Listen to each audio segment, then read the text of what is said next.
ప్రభునందు ప్రియమైన దేవుని పిల్లలారా, దేవుని మహాకృపతో మరొక సంవత్సరం మీ మధ్యకు రావటానికి దేవుడు చేసినటువంటి ఈ మేలుకై తండ్రిన దేవునికి క్రీస్తు ద్వారా మొట్టమొదటిగా కృతజ్ఞతాస్తుతులు చెల్లిస్తూ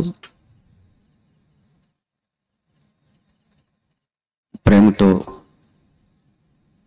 మమ్మల్ని ఆహ్వానించిన సహోదరులు రామకృష్ణ గారికి, సంఘానికి నా ప్రత్యేకమైన ధన్యవాదాలు వారికి తెలియజేసుకుంటూ ఉంటున్నాను.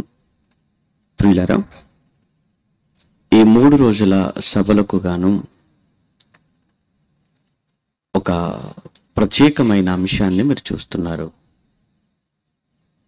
అంత్యకాలపు అత్యవసర నిత్యావసరమైన సందేశాలు. అంత్యకాలంలో అత్యవసరమైన నిత్య జీవ సందేశాలు. అంత్యకాలం బైబిల్లో ఎక్కువగా మనకు కనిపించే, వినిపించే ఒక పదంగా మనకు తెలుసు. పాత నిబంధన ప్రారంభం నుంచే అంత్యకాలము అనేటువంటి మాట మనం చూస్తూ ఉంటాం. అయితే అంత్యకాలము అనేది ఆయా సందర్భాలలో ఆయా లేదా వేరువేరు అర్థాలను, వేరువేరు కాలాలను సూచిస్తున్నట్లుగా మనకు కనబడుతుంది. మనిషి యొక్క జీవితంలో ముగింపు దశను కూడా అంత్యకాలముగా, అదే సమయంలో ధర్మశాస్త్రానికి కూడా ముగింపు లేదా ధర్మశాస్త్రం యొక్క అంతిమ దినాలు, యేసుక్రీస్తు ప్రభుల వారు ఆయన రాకతో, ఆయన శిలువ మరణముతో ధర్మశాస్త్రానికి ఒక ముగింపు. ఆ శిలువలో ఆయన దానిని కొట్టివేసి ఒక నూతన నిబంధనను ఇవ్వబోతున్నాడు.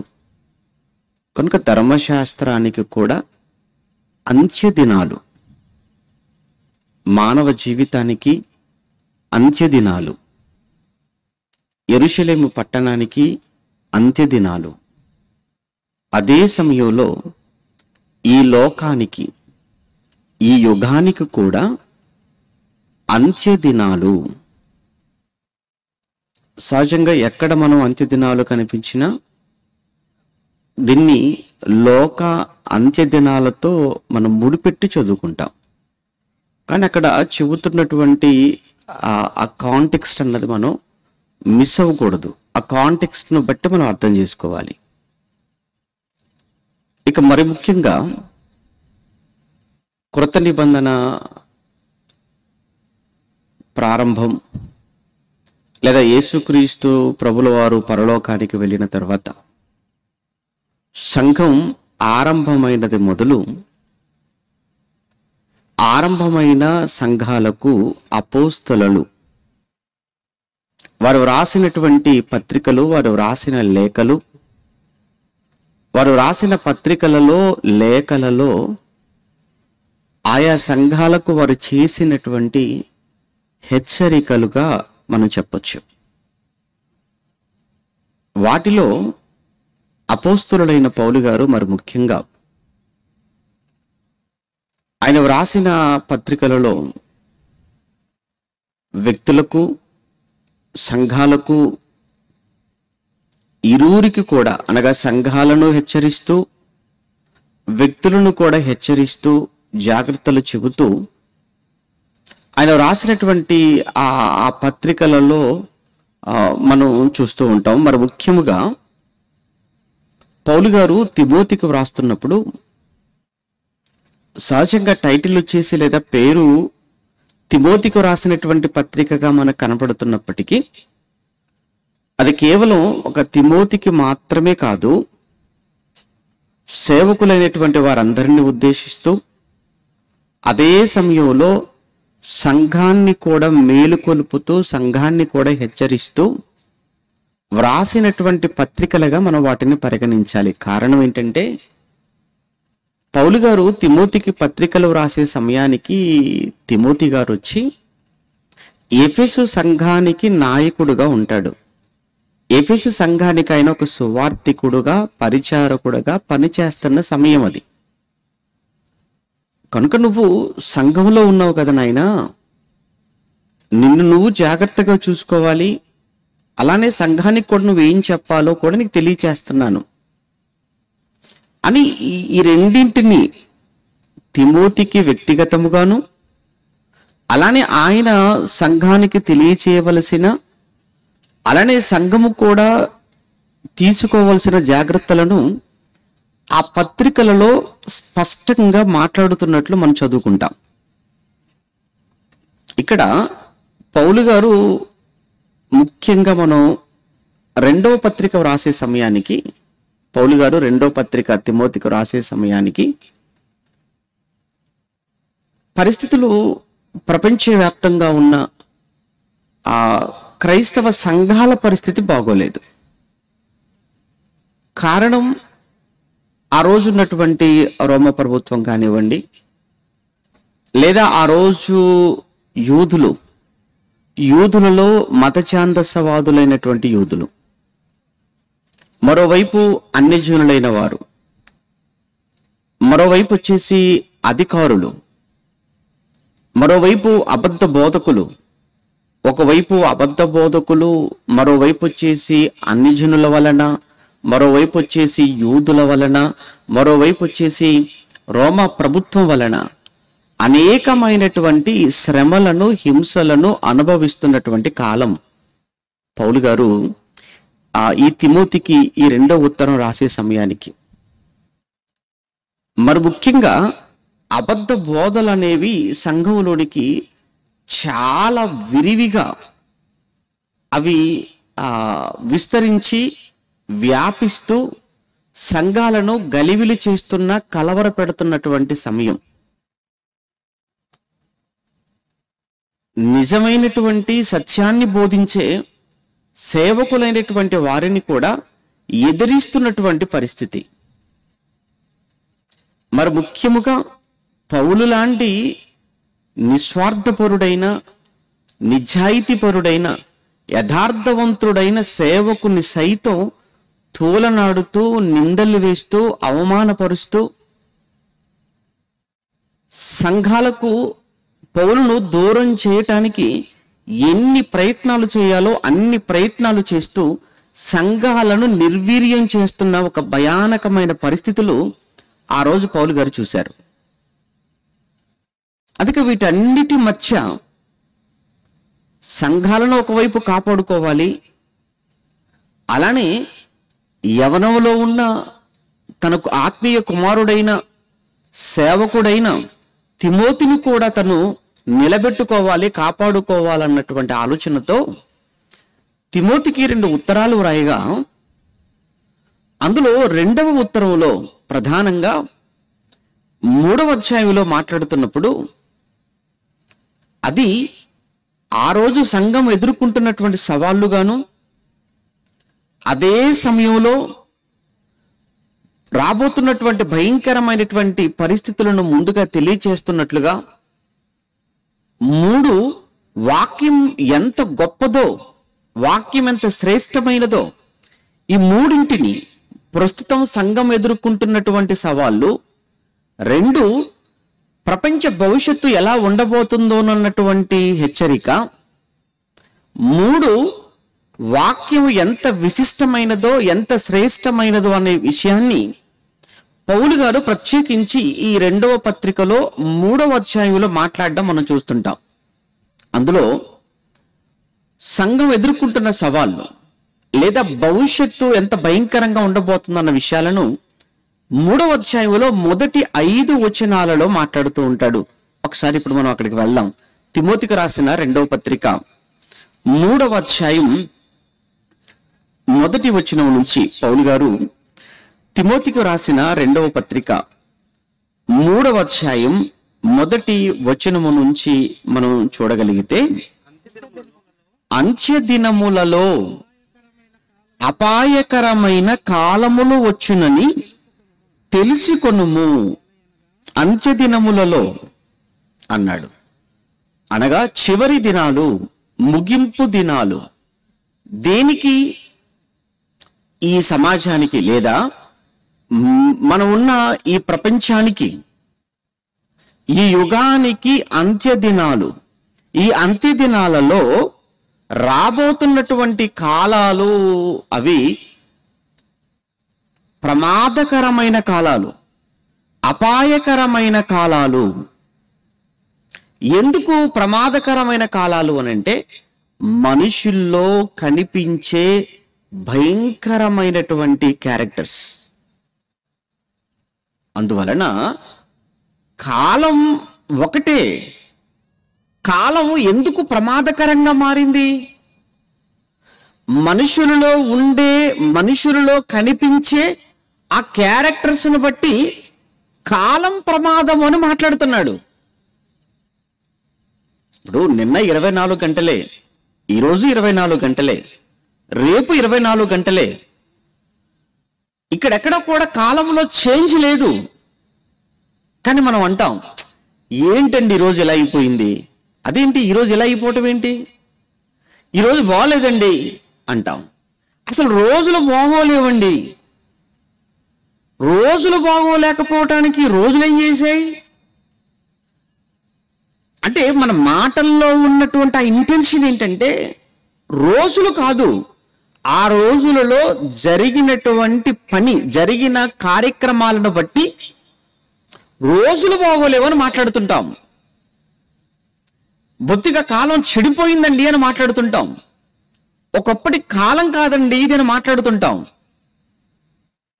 అలానే అపాయకరమైన, ప్రమాదకరమైన కాలములు వచ్చినని తెలుసుకో అని తిమోతికి చెబుతున్నాడు అనంటే, ఎందుకు రాబోతున్న కాలం అపాయకరమైనది అని పౌలు గారు మాట్లాడుతున్నారు అనంటే, రాబోయే కాలములో మనుషులలో కనిపించే విపరీత పరిస్థితులు అవి సామాన్యమైనవి కావు, సాధారణమైనవి అస్సలు కావు. అవి విపరీత పరిస్థితులు. ఆ విపరీత పరిణామాలు మనుషులలో మనకు కనబడతాయి, లేదా నువ్వు చూస్తావు. అందుకే నువ్వు చాలా జాగ్రత్తగా ఉండాలి అని చెప్తున్నాడు. అలా చెబుతూ చివరికి మనం 5వ వచనానికి వెళ్ళేటప్పటికీ ఒక మాట అంటాడు, ఇట్టి వారికి విముఖుడవై ఉండుము అన్నాడు. చూడండి, లాస్ట్ మాటలో ఇట్టి వారికి విముఖుడవై ఉండుము అంటున్నాడు అనంటే, ఇలాంటి క్యారెక్టర్ కలిగిన వారు నీ చుట్టూ ఉంటారు నాయనా. ఇలాంటి లక్షణాలు కలిగిన వారు సమాజంలో ఉంటారు. ఇంకా చెప్పనా, సంఘంలో కూడా ఉంటారు. సంఘంలో కూడా ఉంటారు, సమాజంలో ఉంటారు. కనుక అట్టి వారు ఎవరో నువ్వు చూసినప్పుడు, నీకు కనబడినప్పుడు అలాంటి వారికి నువ్వు దూరముగా ఉండు. ఇంతకీ అలాంటి వారు అన్నాడు. ఎలాంటి వారు, ఏ విధమైన లక్షణాలు కలిగిన వారు చెబుతూ, మనుషులు స్వార్థప్రియులు. స్వార్థప్రియులు అంటే మనుషులు తమ్మును తాము మాత్రమే ప్రేమించుకునేవారు. తమ్మును తాము మాత్రమే ప్రేమించుకుంటారు. తమ్మును మాత్రమే అంటే తామే బాగుండాలి, తామే సుఖముగా ఉండాలి, ఇక ఎవరితో మనకు పని లేదు అని కేవలము తమ మేలు, తమ బాగు, తమ శ్రేయస్సు మాత్రమే కోరుకొని ఇతరుల గురించి ఆలోచించని ప్రతి మనిషి స్వార్థపరుడు. అది ఈ రోజుల్లో మనం చాలా స్పష్టంగా మనకు కనబడుతుంది. మనుషులు చూస్తున్నప్పుడు మనుషుల్లో స్వార్థము రోజు రోజుకు నానాటికి పెరిగిపోతుంది అనేది ఈ రోజున్న సమాజాన్ని చూస్తుంటే కూడా మనకు అర్థమైపోతుందండి. ఎంత భయంకరమైన పరిస్థితుల్లో ఈరోజు మనం ఉన్నామో. భార్యాభర్తల మధ్య స్వార్థం, తల్లిదండ్రులు పిల్లల మధ్య స్వార్థపూరితమైనటువంటి ప్రేమలు. ఒక భార్య భర్తను చంపుతుంది. ఎందుకమ్మా అంటే అతను చనిపోతే వచ్చే ఆ ఇన్సూరెన్స్. భర్త భార్యను చంపుతున్నాడు. ఎందుకు? తన అక్రమ సంబంధానికో లేదా తన ఆనందానికో తన సంతోషానికో భార్య అడ్డుగా ఉంది అని. ఈవిడకు ధనం కావాలి, భర్తొద్దు. ఇతనికి ఆనందం కావాలి, సంతోషం కావాలి. కనుక ఈ ఆనందం ఈ సంతోషం ఈవిడ ఉండగా దక్కదు గనుక చంపాలి అంటే చూసారా, ఈవిడ స్వార్థం, ఈవిడ సంతోషం ఈవిడ చూసుకుంది, అతని సంతోషం అతను చూసుకుంటున్నాడు. దీనినే ఏమంటాము అంటే స్వార్థం. మనుషులు స్వార్థప్రియులు, ధనాపేక్షులు, బింకములాడువారు అంటే గొప్పలు చెప్పుకునేవారు అని. చేసేది చాలా తక్కువ, కానీ వాళ్ళు చెప్పుకునేది ఎలా ఉంటుంది అంటే చాలా గొప్పగా ఉంటుంది. ఏముండదు అక్కడ. వాళ్ళ బతుకంత ఎలా ఉంటుందంటే గొప్పలు చెప్పుకుంటే బతికేస్తుంటారు. ఇంకొక విషయం చెప్పాలంటే మనుషులు కూడా అలాంటి వాళ్ళని నమ్ముతుంటారు, ఆ మాటల్ని తొందరగా నమ్మేస్తారు. గొప్పలు చెప్పుకుంటావు, బిగ్గమలాడటం అంటే గొప్పలుగా, మా అంత గొప్పోడు, మా అంత సమర్థుడు ఇంకెవరు లేరు అని వారికి వారుగా బింకములాడటం. అహంకారులు, దూషకులు, తల్లిదండ్రులకు అవిధేయులు, కృతజ్ఞత లేనివారు, అపవిత్రులు, అనురాగరహితులు, అతిద్వేషులు, అపవాదకులు, అజితేంద్రియులు, క్రూరులు. మనుషులు మనుషుల్లా ఉండరు. మనుషులు పశువుల కంటే హీనంగా మారుతారు. మనుషులు మనుషులుగా ఉండరు. మనుషులు మృగాల్లా మారుతారు. అంటే మనుషుల్లో క్రూరత్వం. మనుషులు ఎంతటి క్రూరులుగా, ఎంతటి క్రూరత్వంతో నిండుకొని ఉంటారో చెప్పడానికి అప్పుడప్పుడు మనం విని చూసే కొన్ని సంఘటనలు, కొన్ని దృశ్యాలు, మనుషుల్లో ఇలాంటి వారు కూడా ఉంటారా ఏంటి? మనుషులు ఇలా కూడా ప్రవర్తిస్తారా? ఎప్పుడో 2012లో ఢిల్లీ రాజధాని నడిబొడ్డున ఒక అమ్మాయిని నలుగురు కలిసి కదులుతున్న బస్సులో రేప్ చేశారు, అత్యాచారం చేశారు. అందులో ఏముందండి, జరుగుతూనే ఉంటాయి కదా అని మీరు అంటారేమో. రేప్ చేశారు, అత్యాచారం చేయటమే కాదు, అత్యాచారం చేసి నలుగురు కలిసి అమ్మాయిని కాళ్ళు చేతులు పట్టుకొని కదులుతున్న బస్సులో నుంచి బయటికి విసిరేయటం. అలా బయటికి విసిరేసినటువంటి అమ్మాయి బయట ఉన్నటువంటి ఒక స్తంభానికి తగిలి కింద పడిపోయి కొన ఊపిరితో హాస్పిటల్లో చేరి ఇక్కడ బ్రతికించడానికి ఎంత ప్రయత్నం చేసినా అవని పక్షంలో ఇక్కడి నుంచి ప్రత్యేకమైన వైద్యం కొరకు సింగపూర్ పంపితే అక్కడ చివరికి కన్ను మూసింది. ఆమెకు పెట్టిన పేరే నిర్భయ. ఏంటి దారుణం? అదే సమయంలో రీసెంట్గా దేశాన్ని కుదిపేసిన మరొక అత్యాచార సంఘటన మీకు తెలుసు. కలకత్తాలో ఒక ట్రైనీ డాక్టర్ కాళ్ళను విరిచేసి, పాడు చేసి, కాళ్ళను విరిచేసి, చేతులను విరిచేసి, ఎముకలను విరగొట్టి ఆ కళ్ళద్దాలు పైన గట్టిగా బలంగా కొట్టడం వలన ఆ కళ్ళద్దాలు కంట్లోకి దిగిపోయి ఆ అమ్మాయి ఆ తర్వాత శవం ఉన్న ఆ పరిస్థితిని చూసిన తర్వాత ఏంటి క్రూరత్వం? మనుషులు ఇంత క్రూరంగా ఉన్నారా? ఇక హైదరాబాద్లో జరిగిన మీకు తెలియందేం కాదు. ఇక్కడ కూడా ఇద్దరు నలుగురు ఏమండి యవనస్తులైన పిల్లలు, ఒంటరిగా ఉంది కదా రాత్రిపూట, ఏదో బైక్ సడన్ గా ఆగిపోయింది, పెట్రోల్ అయిపోయింది, మేము సహాయం చేస్తామని బండిని అలా తీసుకొని వెళ్ళిపోయినట్టుగా చేసి అమ్మాయి మీద పడిపోయి పాడు చేసేసి చివరికి ఆ అమ్మాయిని అక్కడే పడేసి పెట్రోల్తో నిప్పంటించి కాల్చి బూడిద చేసేశారు. ఏంటి ఈ సంఘటనలు? ఏంటి ఏమండి, ఎక్కడో ఒకటి తరచుగా జరుగుతున్న సంఘటనలు కదా ఇవి. ఇక రీసెంట్ గా మీకు తెలియదేం కాదు ఏమండి, ఒక గత వారం 10 రోజుల నుంచి ఒకటే ఏమండి, ఈ ఛానల్ చూడండి, అదే వార్త. హైదరాబాద్ లో భర్త భార్యను చంపేసి, భర్త భార్యను చంపి ముక్కలు ముక్కలుగా కట్ చేశాడట. ఎలాంటి కట్ చేయగలడు? ఎలాంటి వాడికి ఆ మనసు ఒప్పింది? ఒక భర్త ఏంటి, భార్యను చంపటం ఏంటి, చంపిన తర్వాత మరలా కత్తితో ముక్కలు ముక్కలు ముక్కలు ముక్కలు చేయటం ఏంటి, మరలా ఆ ముక్కలను ఉడికించటం ఏంటి కుక్కర్లో? వింటుంటేనే మనసంతా అదోలాగైపోతుందండి. అలాంటిది వాడు చేశాడు అంటే వాడికి మనసుందా? వాడు మనిషేనా? క్రూరత్వం, రాక్షసత్వం. ఇది బైబిల్ అన్నది ఇప్పుడు రాయబడిన పుస్తకం కాదు.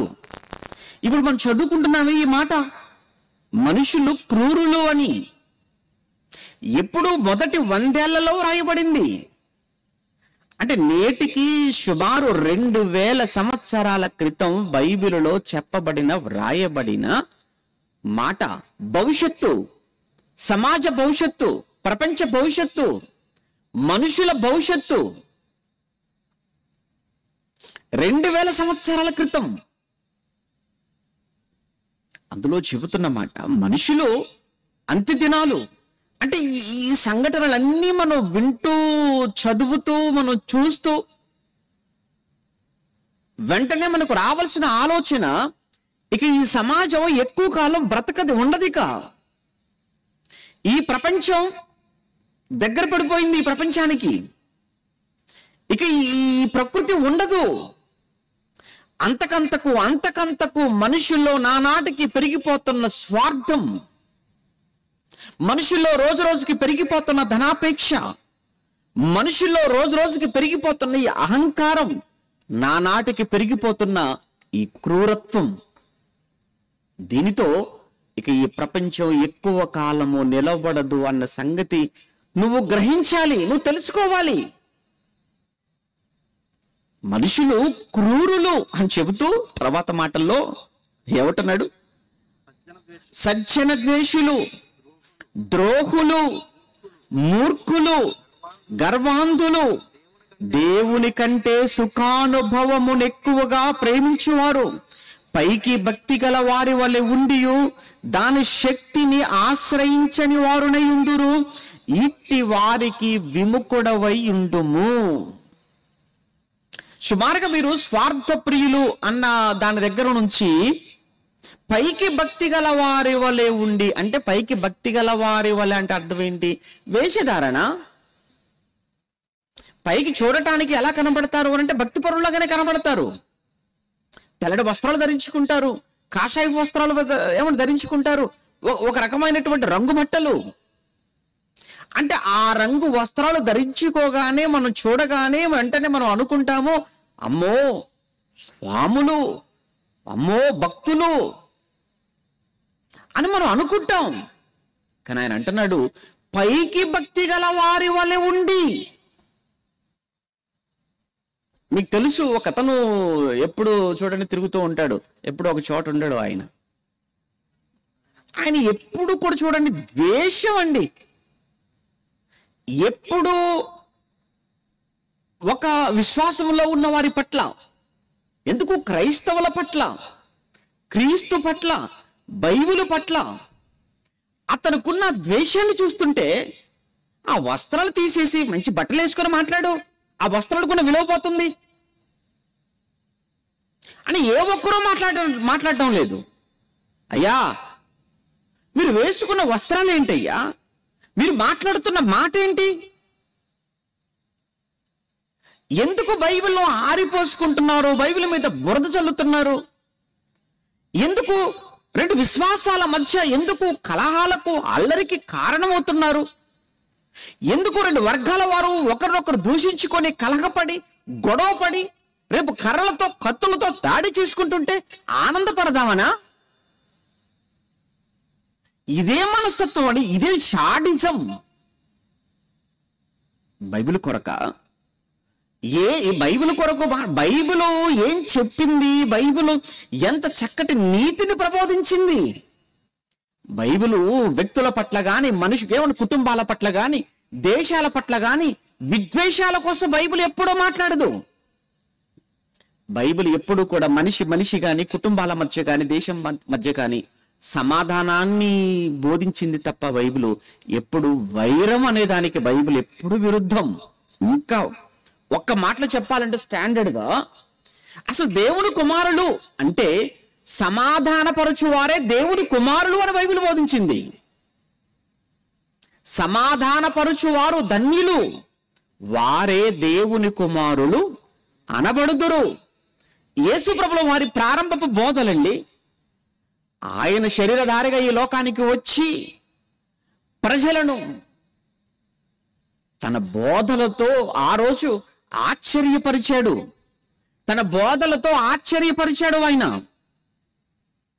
అందుకే చివరికి వెళ్ళేటప్పటికీ ఆయన బోధ విన్న వారందరూ ఆశ్చర్యానికి లోనయ్యారు, ఆశ్చర్యపడ్డారు అని రాస్తారు మత్తయ్య గారు.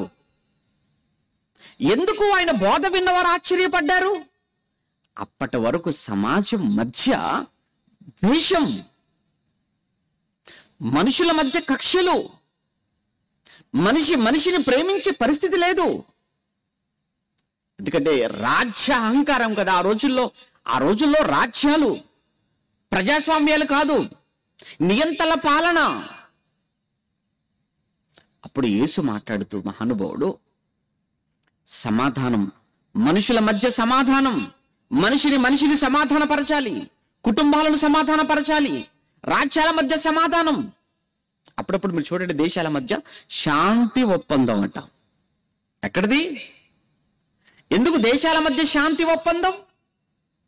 ఎందుకు శాంతి ఒప్పందం అంటే దేశాల మధ్య సమాధానం. యేసు 2000 సంవత్సరాల క్రితం ఈ ప్రపంచానికి ఇచ్చిన శాంతి సందేశం, సమాధానపూర్వకమైన సందేశం.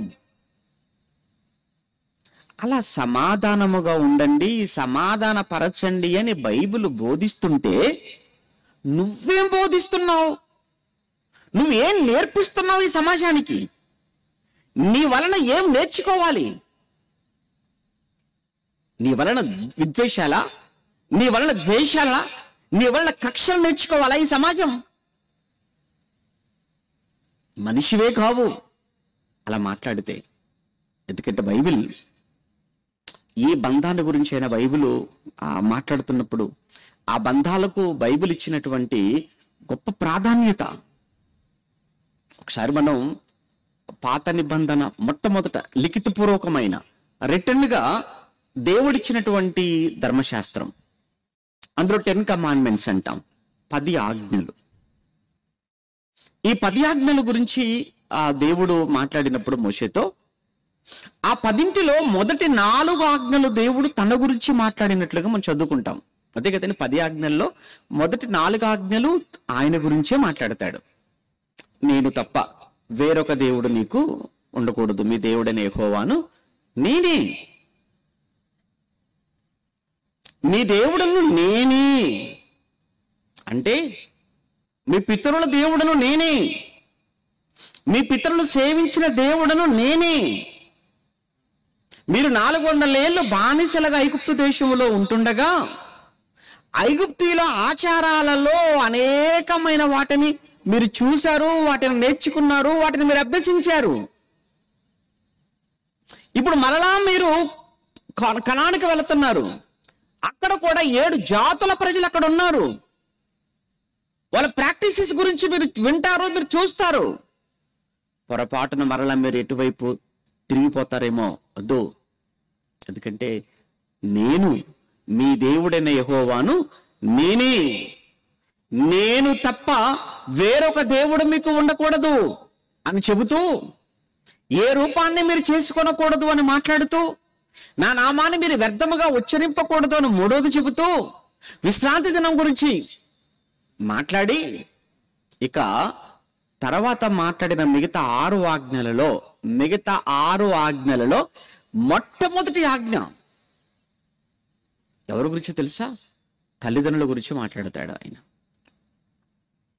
6 ఆజ్ఞల్లో మొదటి ఆజ్ఞ తల్లిదండ్రుల గురించి మాట్లాడుతుంటాడు. ఏమని మాట్లాడాడు తల్లిదండ్రుల గురించి? 20వ అధ్యాయం నిర్గమకాండం 20వ అధ్యాయము 12వ వచనంలో, మీ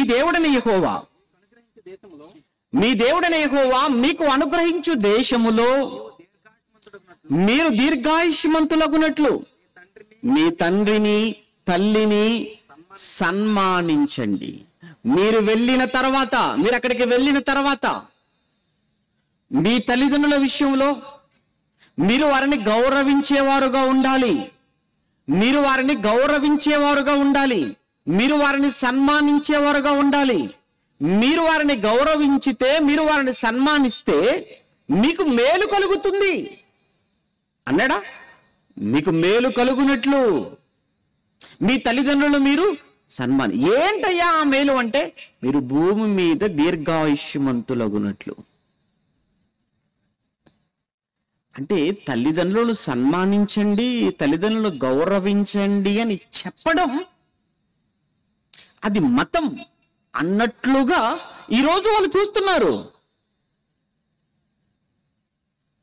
తల్లిదండ్రులను సన్మానించమని, తల్లిదండ్రులను గౌరవించమని ఇంకా లోపలికి వెళితే అంటాడు ఆయన, ఇంకా వివరంగా రాస్తున్నప్పుడు, పొరపాటున ఎవరైనా గాని తల్లిని కాని తండ్రిని గాని దూషించినా, వారిని అపహాస్యము చేసినా, వారిని నిర్లక్ష్య పెట్టినా, వారి విషయములో నేను చాలా కఠినముగా ఉంటాను అని చాలా చాలా విషయాలు చెప్తాడు. తర్వాత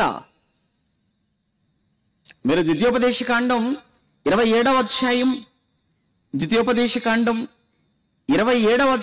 16వ వచనంలో, ద్వితీయోపదేశకాండం 27వ అధ్యాయము 16వ వచనాన్ని కూడా మీరు చూడగలిగితే, తండ్రిని గాని తల్లిని గాని నిర్లక్ష్యము చేయువాడు శాపగ్రస్తుడు అన్నాడు. శాపం, నీ మీదికి శాపం వస్తుంది. ఎందుకు ఇవి ఈరోజు చాలా అవసరం అండి. ఈ అంత్యకాలములో చాలా చాలా అవసరమైన నిత్య జీవ సందేశం ఈ అంత్యకాలములో చాలా అవసరం. ఎందరో తల్లిదండ్రులు తమ గర్భాన్న పుట్టిన బిడ్డల విషయంలో ఎంతో ఆవేదన చెందుతున్నారు, కలత చెందుతున్నారు, కలవరపడుతున్నారు, కన్నీళ్లు పెట్టుకుంటున్నారు, రోదిస్తున్నారు, చచ్చిపోతున్నారు, చంపుకుంటున్నారు. మొన్న మధ్యలో నుండి ఒక న్యూస్ మీరు చూసే ఉండొచ్చు. సూర్యాపేటలో తల్లిదండ్రులు ఇద్దరు ఆత్మహత్య చేసుకున్నారు. ఎందుకు చేసుకున్నారు? వృద్ధాప్యంలో ఉన్న తల్లిదండ్రులు ఇరువురు. వృద్ధాప్యం అని అంటే ఆల్మోస్ట్ వాళ్ళకు 50-60 ఆ మధ్యలో ఉన్న తల్లిదండ్రులండి. వారు ఇరువురు ఉరిపోసుకునే ముందు ఒకడు సూసైడ్ నోట్ రాశారు. మేము చనిపోవాలనుకుంటున్నాము, మేము చనిపోతున్నాము. ఎందుకు చనిపోతున్నాము అంటే, మా కొడుకే కారణం. ఎందుకమ్మా? వాడు చేసిన అప్పులు వాడికి ఎందుకు అప్పులయ్యాయి? వాడు తిరుగుడుకు అలవాటైపోయాడు, ఒక తిరుగుబోతయ్యాడు, ఒక త్రాగుబోతుగా మారాడు, చెడు వ్యసనాలు ఎన్నో అలవాటు చేసుకున్నాడు. చెడు వ్యసనాలకు, చెడు తిరుగుళ్లకు, మత్స్యానికి బానిసై చేసిన అప్పులు కోట్లు. ఈ అప్పులు మేము కట్టలేము, ఈ అప్పులు మేము తీర్చలేము. అందుకే ఇలాంటి కొడుకును కళ్ళ ముందు చూస్తూ బ్రతకటం కంటే చావటం మంచిది. అందుకే మేము చచ్చిపోదామని నిర్ణయానికి వచ్చేసి చచ్చిపోతున్నాము అని చనిపోయే ముందు సూసైడ్ నోట్ రాసి చనిపోయారు. ఇది పరిస్థితి. అంటే వాళ్ళను వాళ్ళే చంపుకుంటున్నారు. అలా వాళ్ళు ఒకసారిగా ప్రాణం తీసేసుకుని వెళ్ళిపోయారేమో కానీ ప్రతి క్షణం చస్తూ బ్రతుకుతున్న తల్లిదండ్రులు ఎందరో ఉన్నారు సమాజంలో. ప్రతి క్షణం ప్రతిరోజు చస్తూ బ్రతుకుతున్న ఎందరో తల్లిదండ్రులు తమ పిల్లలను బట్టి. ఒకసారి ఈ మాటలు వింటున్న ఈ మైదానంలో ఉన్న మీరు కానీ, లైవ్లో చూసేవారు కానీ, ఎప్పటికైనా ఈ మాటలు వినేవారు కానీ ఒక్కసారి తల్లిదండ్రులుగా మీరు ఒక్కసారి మీ పిల్లల విషయంలో మీరు ఒక్కసారి ఆలోచించండి. హ్యాపీగా ఉన్నారా? ఆనందంగా ఉన్నారా? సంతోషంగా ఉన్నారా? లేదా కలత చెందుతున్నారా? లేదా వేదన, లేదా కన్నీళ్ళు పెట్టుకుంటున్నారా? ఒక్కసారి. ఎన్నో సంఘటనలు మనకు తెలియంది కాదు. మొన్న మధ్యలో ముసలి వాళ్ళు ఇద్దరు కర్ర పట్టుకొని పోటేసుకుంటూ నడుచుకుంటూ కర్ర సపోర్టుతో ఇద్దరు పోలీస్ స్టేషన్కి వెళ్ళి పోలీస్ స్టేషన్లో కూర్చొని కంప్లైంట్ రాస్తున్నారు. ఎవరి మీదనో తెలుసా? నలుగురు కొడుకుల మీద. నలుగురు కొడుకుల మీద. ఎందుకు? మా ఆస్తులన్నీ లాగేసుకున్నారు, వాళ్ళ పేరు మీద రాసేసుకున్నారు, మమ్మల్ని మాత్రం రోడ్డు మీద వదిలేశారు. మా ఆస్తులన్నీ తీసేసుకున్నారండి, సంతకాలు పెట్టి చేసుకున్నారు. ఈరోజు మాకు పట్టడా అన్నం, ఒక ముద్దలో ఒక పిడికడ అన్నం పెట్టలేని పరిస్థితి అయ్యా వాళ్ళు. మాకు మేము భారం అయిపోయాం, మమ్మల్ని వద్దంటున్నారు అని వృద్ధాప్యంలో ఉన్న ఒక తల్లి తండ్రి చాలా పండు ముసలితనంలో వాళ్ళు స్టేషన్కి రావటం ఏంటి? పిల్లల మీద వాళ్ళు ఫిర్యాదు చేయటం ఏంటి? చెప్పండి. ఏమండి ఇలాంటివి మాట్లాడుతూ వెళితే ఎన్ని సంఘటనలు ప్రతిరోజు. దేవుడు చెబుతున్న మాట ఎప్పుడు చెప్పిన మాట తెలుసా? ఇది బైబిల్లో ఇది ఎప్పుడు రాయించిన మాట తెలుసా? క్రీస్తుకు ముందు 1500, నేటికి 3500 సంవత్సరాల క్రితం బైబిల్ అనే ఈ వేదం, ఏ బైబిల్ ఇది విదేశీదనం నువ్వు మాట్లాడుతున్నావో, ఏ బైబిల్ మనకు వద్దంటున్నావో, ఏ బైబిల్ మీద ఈరోజు బురద చల్లుతున్నారో, ఏ బైబిల్ బూత్ అంటున్నారో, ఏ బైబిల్ ఈరోజు తప్పుగా మాట్లాడుతున్నారో మీరు వినాలి. ఏముంది బైబిల్? ఏం చెప్పింది బైబిల్? ఏం చేసింది సమాజానికి బైబిల్? ఈ సమాజాన్ని బైబిల్ సంస్కరించింది, హెచ్చరించింది, సరిచేసింది, విలువలు పెంచింది. విలువలతో కూడుకున్న సంఘటనలు, విలువలతో కూడుకున్న మాటలు బైబిల్లో ఉండి అదే ద్వితీయోపదేశకాండంలో చూసావు. కేవలం ఇక్కడ ద్వితీయోపదేశకాండంలో మాత్రమే కాదు, ఇలా తల్లిదండ్రుల గురించి, తల్లిదండ్రుల విషయంలో పిల్లలకు చేసినటువంటి హెచ్చరికల గురించి, జాగ్రత్తల గురించి అనేక చోట్ల మనం చదువుకుంటాం. అందులో ప్రత్యేకంగా సామెతల గ్రంథానికి వెళ్ళినప్పుడు మరికొన్ని మాటలు మనకు కనబడుతూ ఉంటాయి. ఒకసారి ఆ మాటలు కూడా మీరు చూడగలిగితే సామెతల గ్రంథం 20వ అధ్యాయం, సామెతల గ్రంథం 20వ అధ్యాయం 20వ వచనంలో, సామెతల గ్రంథం 20వ అధ్యాయము 20వ వచనంలో, తన తండ్రినైనను తల్లినైనను దూషించువాని దీపము కారు చీకటిలో ఆరిపోవును. కారు చీకటిలో ఆరిపోవటం ఏంటి? తల్లినైనను తండ్రినైనను దూషించువాని దీపము కారు చీకటిలో ఆరిపోతుంది. ప్రియులారా, ఎప్పుడైనా దూషించారా? ఇంకొక విషయం చెప్తాను.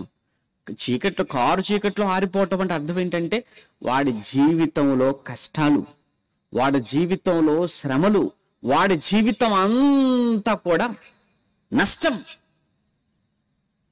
మీరు ఎప్పుడైనా కానీ ప్రాక్టికల్గా మీరు చూడండి ఒక్కసారి. తల్లిదండ్రులను గౌరవించని పిల్లలు ఎవరైనా కానివ్వండి, తల్లిదండ్రులను పట్టించుకొనక, తల్లిదండ్రులను నిర్లక్ష్య పెట్టి, తల్లిదండ్రులను దూషించే ఏ ఒక్కడైనా తన జీవితంలో సుఖంగా సంతోషంగా ఉన్నట్టుగా మీరు ఒక్కరినైనా మీరు చూడండి. సమాజంలో ఉండే అవకాశము 1% కూడా ఉండదు. ఎందుకు? దేవుడి మాటది.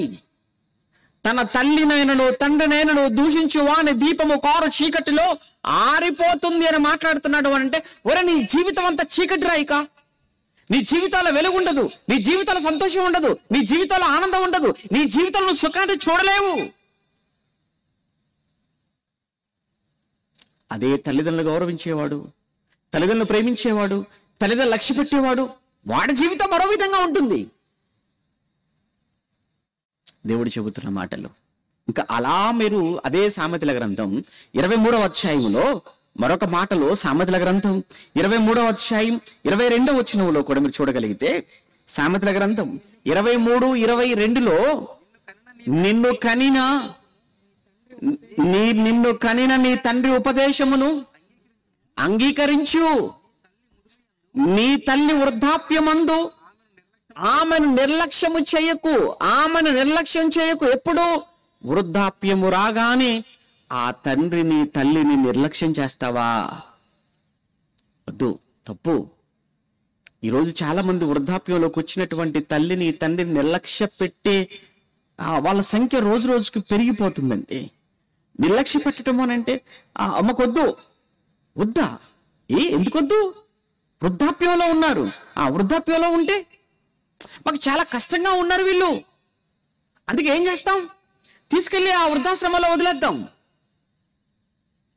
లేదా ఆ బస్ స్టాండ్లో వదిలేస్తాం, ఆ రైల్వే స్టేషన్లో వదిలేస్తాం, లేదా రోడ్డు మీద పడేస్తాం.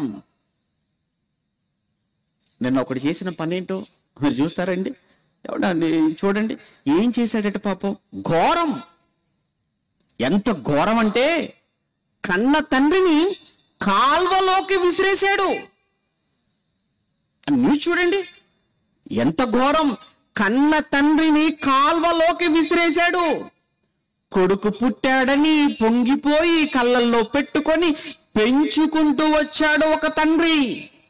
ఇది ఆ తండ్రే కాదు, ఇక్కడ కూర్చున్న తండ్రులారా మీరందరూ, మనం అందరం చేసిన పని అదే కదా.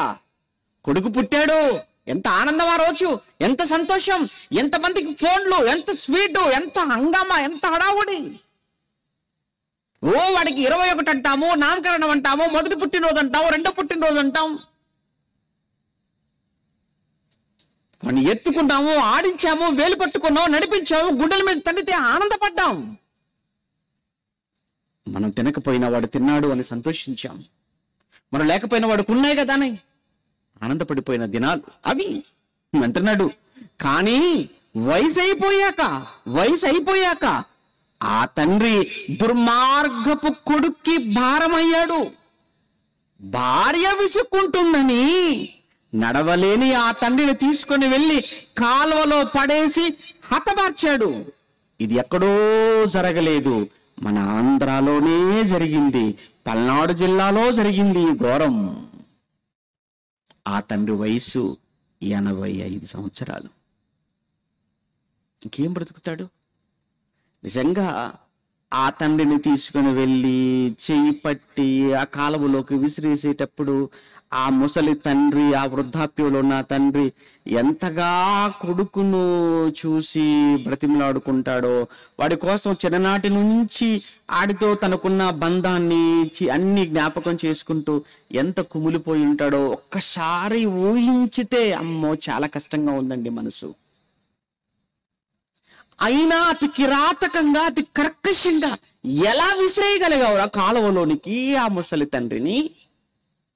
ఎలా చంపాలనిపించేసింది నీకు? అదే మనుషుల్లో పెరుగుతున్న క్రూరత్వం. ఇప్పుడు మనం ఎలాంటి సమాజంలో ఉన్నాం? ఇక ముందు రాబోయే రోజుల్లో ఇంకా ఎంత భయంకరంగా ఉండబోతున్నాయో ఊహించుకుంటేనే నిద్ర పట్టదండి. సమాజాన్ని గురించి నిద్ర పట్టదు. ఇది ఒకవైపు. ఇక మరొక వైపు యవనస్తులైన పిల్లలు తల్లుల విషయంలో, తండ్రుల విషయంలో ఎంత కఠినంగా ఉంటున్నారో, ఎంత దారుణంగా ప్రవర్తిస్తున్నారో మీకు తెలియంది కాదు. ఇక్కడ ఎవరైనా యవనస్తులైన బిడ్డలారా, యవనస్తులైన తమ్ముళ్ళుగా, చెల్లెలుగా నేను మిమ్మల్ని కోరుకుంటుంది దేవుని పక్షాన, మీ తల్లికి తండ్రికి మీరు అన్ని విషయాలలో లోబడి ఉండటం నేర్చుకోండి. బైబిల్ అదే చెప్పింది. మేము వారికి లోబడాలా? లోబడండి. నువ్వు ఎంత చదువుకున్నా, నువ్వు ఎంత జ్ఞానం ఉన్నా, నువ్వు క్లాసులో టాపరే కావచ్చు, నువ్వు ర్యాంకరే కావచ్చు, నీకు అన్ని తెలిసి ఉండొచ్చు, కానీ నీ తల్లికి నీ తండ్రికి నువ్వు కొడుకు కూతురు అన్న సంగతిని మాత్రం మర్చిపోవద్దు. బైబిలు ఎలాంటి ఆజ్ఞ పిల్లలకు ఇచ్చింది? పిల్లలారా, మీరు మీ తల్లిదండ్రులకు అన్ని విషయాలలో విధేయులుగా మీరు ఉండండి. కొలసి పత్రిక మీరు చదువుతున్నప్పుడు కొలసి పత్రిక 3వ అధ్యాయం 20వ వచనం, కొలసి పత్రిక 3వ అధ్యాయము 20వ వచనాన్ని మీరు చూడగలిగితే అక్కడ ఏం మాట్లాడుతున్నా చూడండి. పిల్లలకు చెబుతున్నాడు. ఎస్పెషల్లీ పిల్లలైన వారికి పౌలు గారు చెబుతున్నటువంటి హితోపదేశం, చేస్తున్న హితోపదేశం 3:20లో, పిల్లలారా అన్ని విషయములలో ప్లీజ్ మీ తల్లిదండ్రుల మాట వినండి, మీ తల్లిదండ్రుల మాట వినండి. ఇది ప్రభువును బట్టి మెచ్చుకొన తగినది. ఈ రోజు ఎందుకు ఈ మాట అంటున్నాడంటే పిల్లలు వినటం లేదండి. పిల్లలు వినటం లేదు. వాడు వయసు ఎంత, మా 10 ఏళ్ళు కూడా ఉండవండి, వినడండి. 5 ఏళ్ల వయసులో ఉన్నవారు కూడా వినటం లేదండి. ఇక యవ్వనంలోకి వచ్చిన తర్వాత పిల్లల పరిస్థితి ఎలా ఉందో మీకు తెలియందేమీ కాదు. ప్రేమ ఒక మత్తు, ఒక మాయ, బ్రతికేస్తున్నారు అందులో. ఆ ప్రేమ అనే ఒక మాయలో, ఆ మత్తులో బ్రతికేస్తూ 9 మాసాలు మోసి రక్తం చిందించి కని పెంచి పెద్ద చేసిన కన్న వారిని కూడా పట్టించుకొనకుండగా కొద్ది రోజుల క్రితం పరిచయమైన వాడే ఎక్కువ అనుకొని వాడితో వెళ్ళిపోవటాన్ని కూడా సిద్ధపడిపోతున్నారంటే ఏమర్థమైంది చెప్పండి? తల్లి ప్రేమ, తండ్రి ప్రేమ. వెళ్ళిపోవటం ఒక ఎత్తు అయితే, ఒక యువతి తాను ప్రేమించిన తన ప్రియుడు కొరకు,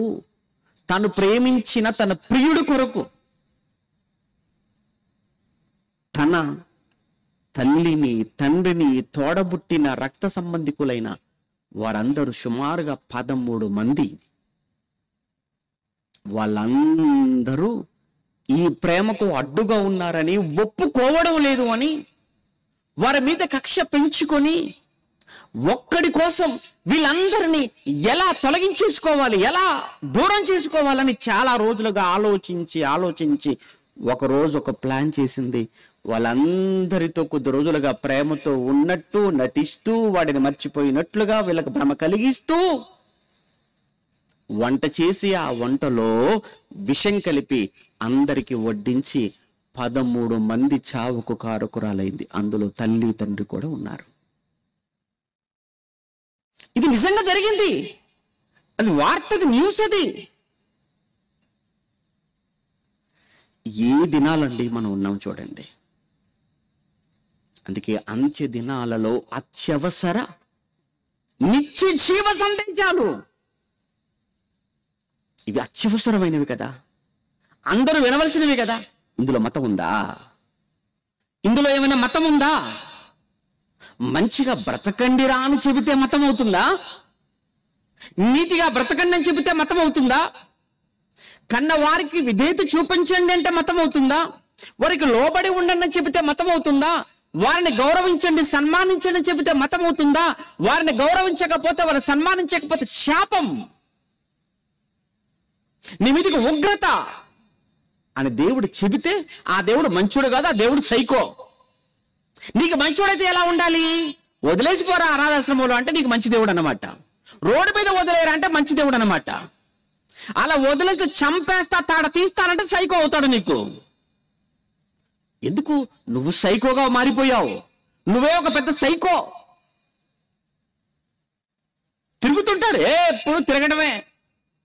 బైబిల్లో తిరిగేవాడి గురించి బైబిల్లో రాయబడిన మాట తెలుసు. పేతురు 1వ పత్రిక 5:8లో, నిబ్బరమైన బుద్ధి గల వారే మెలకువగా ఉండండి, మీ విరోధి అపవాది గర్జించి సింహం వల్ల వాడు ఒక చోట ఉండేటోడు వాడు కాదు. వాడు ఎప్పుడు వెతుకుచూ రైల్వే స్టేషన్లో తిరుగుతుంటాడు, బస్సులో తిరుగుతుంటాడు, రోడ్డు మీద తిరుగుతుంటాడు, ఈ మధ్యలో విమానంలో కూడా తిరుగుతుంటాడు.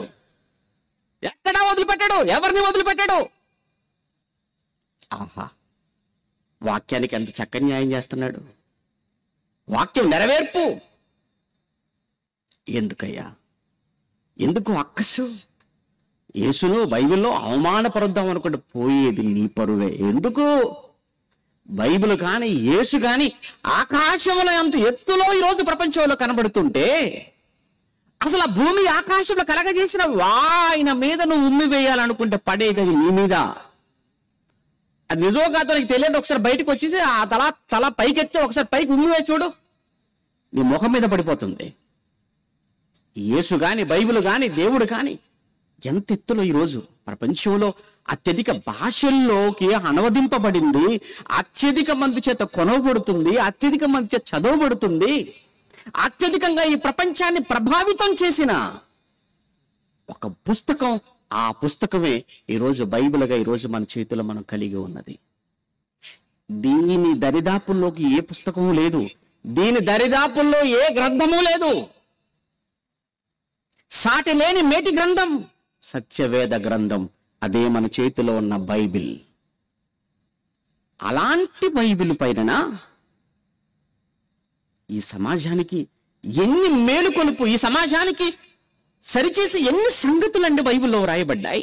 తిమోతికి రాసిన మొదటి పత్రికలో ఒక మాట, దానికన్నా ముందు ఇంకా 30వ అధ్యాయం సామెతల గ్రంథం, మరొక మాట సామెతల గ్రంథం 30వ అధ్యాయం 17వ వచనంలో, సామెతల గ్రంథం 30వ అధ్యాయం 17వ వచనంలో మాట్లాడుతూ ఏం మాట్లాడుతున్నాడు చూడండి ఆయన సొలొమోను గారు. ఇదిగో తండ్రిని అపహసించి ఎవరైనా సరే తండ్రిని అపహసించి తల్లి మాట విననొల్లని వాణి కన్ను లోయ కాకులు పీకుతాయి, పక్షిరాజు పిల్లలు దానిని తింటాయి. అంటే ఎంత కఠినమైన మాట చూడండి అది. అంటే వాళ్ళ ముగింపు, వారి మీదకి రాబోయే శిక్ష ఎంత భయంకరంగా ఉంటుందో చెప్పడానికి రూపకలంకారంలో చెప్పబడిన మాట. అంతేగాని నేను మా నాన్న మీద సెటైర్ వేసాను, నా కళ్ళే ఇంకా అలానే ఉండిపోయే అనుకుంటున్నావేమో. అవుతాయి ఒక రోజు వస్తుంది, ఎందుకు కంగారు పడతావు? ఏదో కాకులు పీకుతారని కాకులు వచ్చి పీక్కుని వెళ్ళిపోతాయని కాదు అక్కడ. నీ కళ్ళు వాటికెందుకు? ఆ సీరియల్ చూసిన కళ్ళు, ఆ పనికి మాలిన వీడియోలన్నీ చూసిన ఆ కళ్ళు, చెత్త చెదారంతో ఈ కళ్ళని పాడు చేసుకుని, ఈ కళ్ళు నీ కళ్ళద్దాలు పెట్టుకుని, నీకే కనబడే కళ్ళద్దాలు పెట్టుకున్నావు. ఆ కళ్ళు అవెందుకు పిక్కులు వెళ్ళిపోతాయి? ఆటికెందుకు అవసరం? నీ జీవితంలో చీకటి దినాలు, నీ జీవితంలో కష్టమైన నష్టంతో బ్రతికే, ఏడుస్తూ బ్రతికే రోజులు నీ జీవితంలో రాబోతున్నాయని చెప్పడానికి రూపకలంకారంలో చెప్పబడిన, ఉపయోగించబడిన భాష అస్సలు బాగోలేరు. పిల్లలు ఏమన్నాడు? పిల్లలారా అన్నాడు కొలసీ పత్రికలో. మీరు చూశారు కదా, పిల్లలారా మీ తల్లిదండ్రులకు మీ తల్లిదండ్రులు మీతో చెప్పున్నది మీరు వినండి. అన్ని విషయాలలో మీ తల్లిదండ్రుల మాట వినండి, ఇది ప్రభువును బట్టి మెచ్చుకోతగినది. తల్లిదండ్రుల మాట వినండి ప్లీజ్. ఒకవేళ మీరు చదువుకున్న వాళ్ళ, జ్ఞానవంతుల, తెలియదా? ఒకవేళ తల్లిదండ్రులు తెలియదు, చెప్పండి, నెమ్మదిగా చెప్పండి, నెమ్మదిగా మాట్లాడండి. కానీ వాళ్ళని అవహేళనగా మాట్లాడకూడదు, వారి పట్ల అపహాస్యం చేయకండి. తల్లిదండ్రుల మీద మీరు అస్సలు సెటైర్లు వేయకండి. సెటైర్లు వచ్చి ఏమంటే వేశారా, దేవుడు మిమ్మల్ని ఎక్కడ సెట్ చేయాలో అక్కడ సెట్ చేస్తాడు ఆయన. ఎవరు ఇంటికి నీకు ఏంటది? తల్లిదండ్రులు అంటే ఏమనుకుంటున్నావు నువ్వు? బైబిలు దేవుడు ఆయన తర్వాత రెండో ప్లేస్ ఆయన ఇచ్చింది ఎవరికి తెలుసా? తల్లిదండ్రులకు. తన తర్వాత నెక్స్ట్ తల్లిదండ్రులకేనండి ఆయన ఇచ్చాడు ఆ ప్లేస్. అందుకే ముందు తన గురించి చెప్పాడు, ఆ తర్వాత ఎవరి గురించి మాట్లాడు? 10 ఆజ్ఞల్లో తల్లిదండ్రుల గురించి మాట్లాడుతున్నాడు. కానీ ఈరోజు యవనస్తులైన బిడ్డలండి, మరి ముఖ్యంగా ఏమంటారంటే చాలా ఎలా మారిపోతున్నారు అని అంటే, వాళ్ళని చూస్తుంటేనండి చాలా ఆవేశం, ఎమోషన్స్ ఎక్కువైపోతున్నాయి. కోపం, చిన్న చిన్న వాటికి కూడా కోపం, ఆవేశం, గొడవ, అవసరమైతే చంపడమా చావడమా. ఎందుకు ఇంత యువత, ఎందుకు ఇంత సమాజం, మనుషులు ఎందుకు ఇలా ఆవేశానికి తొందరగా ఇదైపోతున్నారు అని అంటే, సర్వేలో చెప్పినటువంటి నిజం, సర్వేలో తేలినటువంటి నిజం ఏంటంటే, అందరూ ఈ మొబైల్ ఫోన్లు వచ్చేసిన తర్వాత వాటికి బాగా ఎడిక్ట్ అయిపోయారు. ఒకప్పుడు మందుకు ఏమండి, సారాకు బానిస అంటే ఒక రకంగా ఉండేది. వాడు ఏమండి ఇంకా ఏంటి, మత్తు పదార్థాలకు బానిస అండి, అదొక రకం. వీటన్నిటికంటే కూడా ప్రమాదకరమైనది ఇప్పుడు ఏదిగా మారిపోయింది తెలుసా అండి? ఫోన్ అండి, ఫోన్ అడిక్షన్, మొబైల్ ఎడిక్షన్. మీరు చూడండి, అది మీకు ఉందో లేదో తెలియాలంటే ఒక గంటనండి మీరు ఫోన్ పట్టుకోకుండా, ఫోన్ చూడకుండా, నిజంగా దాని మీదకి మీ మనసు వెళ్ళకుండా ఒక 1 అవర్ ఉండి చూడండి ఒక్కసారి. ఒక గంట మొబైల్ పట్టుకోకుండా, దాన్ని చూడకుండా, అసలు దాని ఆలోచన మీ మనసులోనికి రాకుండా ఒక 1 అవర్ మీరు ఉండగలరేమో చూడండి. 1 అవర్ కూడా మీరు ఉండలేని పరిస్థితి. తాగకుండా అవసరమైతే బలవంతంగా ఒక రోజు 2 రోజులు ఉండగలడేమో కానీ నువ్వు ఒక గంటను మొబైల్ విడిచిపెట్టి ఉండలేకపోతున్నావు, చూడకుండా ఉండలేకపోతున్నావు అని అంటే దానికి నువ్వు ఎంత బానిస అయిపోయావో నీకు అర్థం కావాలి. అది నీ బ్రెయిన్ తినేస్తుంది, నీ జ్ఞాపకశక్తిని తినేస్తుంది, నీ నరాల వ్యవస్థను దెబ్బతీస్తుంది, నిన్ను మానసిక రోగిగా మార్చేస్తుంది. నీకు తెలియటం లేదు అది. అందుకే మీరు చూడండి, ఈ మధ్యకాలంలో న్యూస్లు కూడా మీరు చూడండి, పిల్లలు ఏమంటే ఎంత ఆవేశం అంటే వాళ్ళకు. మొన్న ఉత్తరప్రదేశ్లో తల్లి కొడుకును నిద్ర లేపిందట. మీరు న్యూస్ చూడండి, అక్కడ ఒక తల్లి, మరి కాలేజీకి టైం అయిపోతుంది, లేవాలి కదా, వాళ్ళు లేవలేదు, లేపుద్దండి తల్లి, అంతే. ఆవేశ కోపం అంతే. నన్ను పడుకున్న వాడిని నిద్ర లేపుతావా, నన్ను డిస్టర్బ్ చేస్తావా అని కోపంతో లేచి ఆ తల్లిని బలంగా తోసేశాడు గోడకు. అంతే, ఆ తల వెళ్ళి గోడకు తగిలింది, గాయమైపోయింది, రక్తం కారిపోయితే అలా రక్తంతో పడిపోయిన ఆ తల్లిని చూసి కనీసం జాలి పడకుండా వాడు అంతే కోపంతో గదిలో నుంచి బయటికి వెళ్ళి తలుపేసుకుని తాళం వేసుకుని వెళ్ళిపోయాడు. తండ్రి ఎక్కడో ఉన్నాడు చెన్నైలో, ఫోన్ చేస్తుంటే ఫోన్ ఎత్తటం లేదు. భార్య ఇమీడియట్ గా ఫ్లైట్కి వచ్చేసాడు.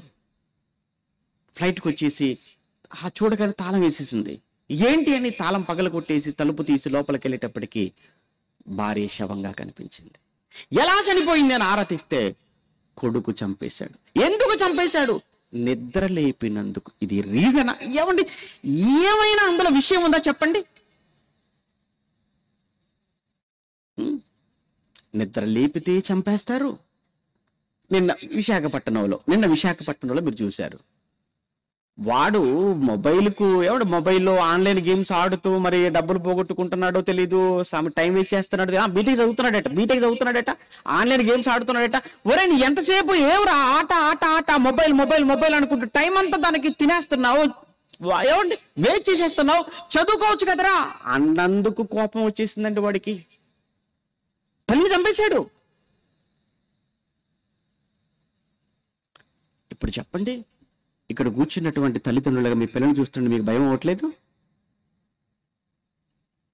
ఇక్కడ కూర్చున్న క్రైస్తవ తల్లిదండ్రులారా, మీ పిల్లలు చూస్తుంటే మీకు భయం అనిపించటం లేదా? భయం. నిద్ర లేపాలంటే భయం, మొబైల్ చూడొద్దని చెప్పాలంటే భయం, ఇక భవిష్యత్తులో చర్చికి రమ్మని చెప్పడానికి కూడా భయపడే పరిస్థితి. ఒరే ఆదివారం రా, ఆరాధన రా అంటే కూడా మీ పిల్లలు విసుక్కుంటున్నారు అని అంటే రేపు పొద్దున నువ్వు వెళ్ళు, నేను రానంటాడు. ఇంకొక సంవత్సరం వచ్చేటప్పటికి అవసరమైతే నీ మీద కూడా వాడు దాడి చేసే పరిస్థితి. ఎందుకు? ఈ అంచె దినాలు, ఈ చివరి దినాలు, స్వార్థం, క్రూరత్వం, తల్లిదండ్రుల పట్ల అవిధేయత, కృతజ్ఞత లేనితనం, ఇవి ఈ ప్రస్తుత కాలంలో, ఈ సమాజంలో, ప్రపంచంలో మన కళ్ళ ముందు జరుగుతున్నవి, మనం చూస్తున్నవి, భవిష్యత్తులో చూడబోయేవి. అందుకే ప్రభునందు నా ప్రియులుగా ఒకటే, ఎవరినైనా ఎలాంటి వారినైనా మార్చగలిగిన, మలచగలిగిన శక్తి కలిగిన ఆయుధం అంటూ ఏదన్నా ఉందంటే అది కేవలం జీవం కలిగిన దేవుని మాట, అది వాక్యం మాత్రమేనండి. ఈ వాక్యం ఎంత గొప్పదో, ఎంత శ్రేష్టమైనదో ఒకప్పుడు అర్థం చేసుకున్న భక్తులు వాళ్ళు రాసినటువంటి మాటలు మనం చదువుతున్నప్పుడు నిజంగా వాక్యం ఎంత గొప్పదిగా వాళ్ళకి అర్థమైతే మనకెందుకు అర్థం కాలేకపోతుంది వాక్యం? ఆ రోజు వాళ్ళు వాక్యాన్ని ఎంత గొప్పగా మాట్లాడారో, వాక్యాన్ని దేనితో పోల్చి మాట్లాడారో కొన్ని మాటలు చదువుతున్నప్పుడు బైబిల్లో, ఈ రోజు మనకు వాక్యం అంటే నీరసం, వాక్యం అంటే విలువ లేకపోవటం, వాక్యం వినాలన్నా చదవాలన్నా చెప్పాలన్నా మాట్లాడాలన్నా ఎందుకు నీకు నీరసం? నీకు తెలియకుండా పోయింది కదా. వాక్యంలో ఉన్న శక్తి ఏంటో, వాక్యంలో ఉన్న గొప్పతనం నీకు అర్థం కాకుండా పోయింది. ఎప్పుడైతే నీకు వాక్యం విలువ తెలియదో, వాక్యాన్ని ఎప్పుడైతే నువ్వు నిర్లక్ష్య పెడతావో, అక్కడి నుంచి సమాజంలో జరిగే పరిణామాలన్నీ ఇంతే ఉంటాయి. ఇంకా చెప్పాలి అంటే ఇంతకన్నా భయంకరంగా చూస్తాం మనం. 19వ కీర్తన, బైబిల్ వాక్యం, ధర్మశాస్త్రం, దేవుడిచ్చిన మాటలు ఏం మాట్లాడుతున్నాడు ఒకసారి చూస్తారా? ముగించుకుందాం. 19వ కీర్తన 10వ వచనం. 19వ కీర్తన 10వ వచనంలో, బంగారము కంటెను విస్తారమైన మేలిమి బంగారు కంటెను కోరదగినది. ఏంటి కోరదగినవి? ఏంటయ్యా కోరదగినవి? నీ మాటలయ్యా, నీ మాటలు దేవా, నీ మాటలు కోరదగినవి. వేటి కంటే కూడా కోరదగినవి అంటే బంగారము కంటెను. ఎంత బంగారం? తులం బంగారం కాదు, 10 తులాల బంగారం కాదు. ఎంత బంగారం అంటున్నాడు ఆయన? విస్తారమైన మేలిమి బంగారు కంటెను కోరదగినవి. తేనె కంటెను, జుంటి తేనెదార కంటెను మధురమైనవి. 10వ వచనంలో ఆ మాట చాలు. బంగారము కంటెను విస్తారమైన మేలిమి బంగారము కంటే కూడా నీ వాక్యం, నీ మాటలు కోరదగినవి అన్నాడండి. ఎవరండి వాక్యాన్ని నిజంగా బంగారము కంటే గొప్పదిగా, మేలిమి బంగారము కంటే ఉన్నతమైనదిగా ఎవరండి వాక్యాన్ని ఈరోజు అలా ఎంచేవాళ్ళు, భావించేవాళ్ళు మీలో ఎంతమంది ఉన్నారు? మీరు చెప్పండి. ఎంతమందికండి వాక్యం ఉంటే చాలండి, నాకు నేను వాక్యం కోసం దేనినైనా వదులుకోవడానికి సిద్ధమండి అన్నవాళ్ళు ఎంతమంది చెప్పండి? పాపం అన్న మాట్లాడుతూ నాకంటే ముందు ఆ ప్రసంగంలో చాలా వేదనతో ఒక విషయం గుర్తు చేశారు. మొన్న బాగా వైరల్ అయ్యిందండి. పాపం ఒక ఆవిడ, ముసలమ్మ, సంతోషం అనుకుంటాను ఆవిడ పేరు. గతంలో కూడా ఒకసారి ఆ రైల్వే ఫుట్ ఓవర్ బ్రిడ్జ్ పైన పాప ఆవిడ కూర్చొని యాచిస్తుంటే ఈడే వెళ్తాడు, వెళ్ళి గడ్డి పెట్టించుకొని మరీ వచ్చాడు. పాప ఆకలైనట్టుంది, గడ్డి కావాలమ్మా అని వెళ్ళాడు అనమాట. పశువు కదా మరి, ఎంత కావాలని చెప్పేసి కేజీఆర్ 2 కేజీలు అని చెప్పి మొత్తం అనేది కావాల్సిందే పెట్టి పంపించేసింది. అంతే కదండి మరి. ఆవిడ మాట్లాడుతుంది కదా, ముసలావిడండి, వృద్ధాప్యంలో ఏం తెలుసండి. మాట్లాడితే మా వాళ్ళు అంటుంటారో నేను అది చేసిన ఆ కోర్సు ఈ కోర్సు అంతా ఇంత బిల్డప్లు ఇస్తుంటారు. ఎందుకు నీ చదువు? ఎందుకు నీకు ఆ సర్టిఫికెట్ తీసుకున్నావు? ఏం ప్రయోజనం? ఆవిడని చూడు, ఏం జ్ఞానం, ఏం నేర్చుకుంది ఆవిడ. కానీ ఏంటి ఆ భక్తి దేవుడి పట్ల, ఏంటి ఆ పట్టుదల? ఆరాధన అనగానే, సంఘం అనగానే, దేవుని కార్యక్రమం అనగానే నాకెందుకండి ఆ డబ్బులు, నాకు దేవుడు కావాలి, నాకు ఆరాధన ముఖ్యం.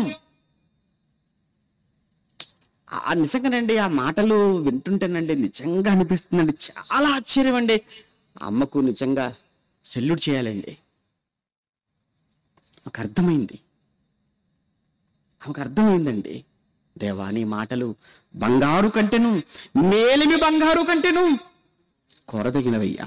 119వ కీర్తన చివరి మాట, 119వ కీర్తన 72, 119వ కీర్తన 72వ వచనంలో కూడా మనం చూడగలిగితే 119:72లో వేల కొలది, 1 కాదు 2 కాదు, వేల కొలది వెండి బంగారు నాణెముల కంటే, పాప ఆవిడ 4,000, 4,000 కంటే ఆరాధన మేలు, 4,000 కంటే మీ సన్నిధి మేలు, 4,000 కంటే నాకు దేవుడు. కానీ భక్తులు ఒకప్పుడు మాట్లాడిన మాట ఏంటంటే 10 బంగారు నాణాలు 100 బంగారు నాణాలు కాదట, వేల కొలది వెండి బంగారు నాణెముల కంటే నీవిచ్చిన ధర్మశాస్త్రమే నాకు మేలు. ధర్మశాస్త్రం, దేవుని వాక్యం, దేవుని మాట, ఈ మాట మేలుకరమైన మాట. ఈ మాట వ్యక్తిగత జీవితంలో నీకు మేలు చేస్తుంది, నీ కుటుంబ జీవితానికి మేలు చేసేది, సంఘానికి మేలు చేసేది, సమాజానికి మేలు చేసేది, ఈ దేశానికి మేలు చేసేది, ఈ ప్రపంచానికి మేలు చేసే మాట ఏదైనా ఉందంటే అది దేవుని మాట.